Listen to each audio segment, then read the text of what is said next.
Hello everyone, I have decided to come back to India. Yes, मैं अपने देश, अपने घर इंडिया वापस आ रहा हूँ एजुकेशन मिनिस्टर धर्मेंद्र प्रधान का रेजिग्नेशन मांगने के लिए।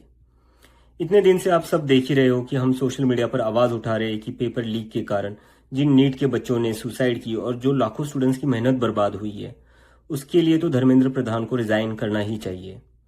8 लाख बच्चों ने हमारी पिटीशन साइन की है। Crores of people have supported this demand on social media as well. And not just that, देश में कई सारी जगहों पर इसको लेकर प्रोटेस्ट भी तो हो रहे हैं, जैसे लखनऊ, जयपुर, महाराष्ट्र, दिल्ली। लेकिन फिर भी इनको कोई फर्क नहीं पड़ रहा। आज नीट के 22 लाख स्टूडेंट्स, सीबीएसई के 17 लाख स्टूडेंट्स, सीयूईटी के 16 लाख स्टूडेंट्स और एसएससी जीडी के 40 लाख स्टूडेंट्स, ऐसे 1 करोड़ से ज्यादा स्टूडेंट्स हैं जिनकी जिंदगी के साथ मजाक किया गया है सिस्टम द्वारा। इसकी वजह से स्टूडेंट्स बहुत ही ज्यादा एंशियस और परेशान है अपने फ्यूचर को लेकर। किसी को तो इसकी जिम्मेदारी लेनी होगी। इतने बड़े ब्लंडर के बाद भी अगर एजुकेशन मिनिस्टर रिजाइन नहीं करते तो इसका मतलब इस देश में अकाउंटेबिलिटी नाम की कोई चीज बची ही नहीं है।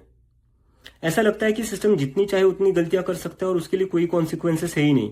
सारे कॉन्सिक्वेंसेस स्टूडेंट्स के लिए है। ऐसा कब तक चलेगा? इसलिए अब वक्त आ चुका है, हम सबको साथ आना होगा और भारत के संविधान के रास्ते पर चलते हुए पीसफुली अपनी आवाज उठाकर धर्मेंद्र प्रधान के रेजिग्नेशन की डिमांड करनी होगी। अगर हम सब साथ मिलकर आवाज उठाएंगे तो जरूर इनको हमारी बात माननी होगी। मैंने डिसाइड किया है, मैं 6 जून सैटरडे सुबह दिल्ली आऊंगा। आप सब मुझे एयरपोर्ट पर मिलिए। हम सब मिलकर पार्लियामेंट स्ट्रीट पुलिस स्टेशन जाएंगे और वहां पर जंतर मंतर पर एक पीसफुल प्रोटेस्ट करने के लिए परमिशन मांगेंगे। इंडिया का कॉन्स्टिट्यूशन हमें राइट देता है कि गलत के खिलाफ हम पीसफुल तरीके से अपनी आवाज उठा सकते हैं। उसी कॉन्स्टिट्यूशन के अकॉर्डिंग हम अपनी आवाज उठाएंगे और मैं उम्मीद करता हूं जितने भी कॉकरोच जनता पार्टी के सपोर्टर्स हैं और जितने भी स्टूडेंट्स और यूथ इस सिस्टम से परेशान हैं, वो इस प्रोटेस्ट में शामिल होंगे। जिसको लगता है धर्मेंद्र प्रधान एजुकेशन मिनिस्टर जो है हमारे, उनको रिजाइन करना चाहिए, वो सभी लोग इस प्रोटेस्ट में शामिल हो जाए। मेरे फ्रेंड्स और फैमिली को डर है कि मुझे एयरपोर्ट से ही अरेस्ट कर लेंगे और फिर जेल भेज देंगे। लेकिन मुझे अभी भी उम्मीद है कि आज भी हमारा देश एक डेमोक्रेसी है और हमें पीसफुली प्रोटेस्ट करने की परमिशन मिल जाएगी। I want to make it clear, I'm a big admirer of Gandhi, Ambedkar, Bhagat Singh and Nehru, and I believe in the Constitution of India more than anything else, जो हम सबको एक democracy में अपनी आवाज रखने का राइट देता है। और रही बात जेल के डर की, हम कब तक डर कर जिएंगे यार? ये देश किसी एक पार्टी का थोड़ी ना है, ये देश तो हम सबका है।